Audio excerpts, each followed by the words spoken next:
کراچی کے علاقے ابو الحسن اصفہانی روڈ کے قریب تیز دھار آلے کے وار سے 16 سالہ لڑکا جاں بحق ہو گیا۔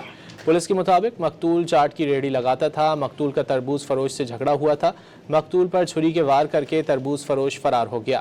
مقتول کو شدید زخمی حالت میں دکانداروں نے نجی اسپتال منتقل کیا تھا۔ واقعے کی تفتیش جاری ہے۔ کراچی کے علاقے ابو الحسن اصفہانی روڈ کے قریب تیز دھار آلے کے وار سے 16 سالہ لڑکا جاں بحق ہو گیا۔ پولیس کے مطابق مقتول چاٹ کی ریڑھی لگاتا تھا۔ مقتول کا تربوز فروش سے جھگڑا ہوا تھا۔ مقتول پر چھری کے وار کر کے تربوز فروش فرار ہو گیا۔ مقتول کو شدید زخمی حالت میں دکانداروں نے نجی اسپتال منتقل کیا تھا۔ واقعے کی تفتیش جاری ہے۔ کراچی کے علاقے ابو الحسن اصفہانی روڈ کے قریب تیز دھار آلے کے وار سے 16 سالہ لڑکا جاں بحق ہو گیا۔ پولیس کے مطابق مقتول چاٹ کی ریڑھی لگاتا تھا۔ مقتول کا تربوز فروش سے جھگڑا ہوا تھا۔ مقتول پر چھری کے وار کر کے تربوز فروش فرار ہو گیا۔ مقتول کو شدید زخمی حالت میں دکانداروں نے نجی اسپتال منتقل کیا تھا۔ واقعے کی تفتیش جاری ہے۔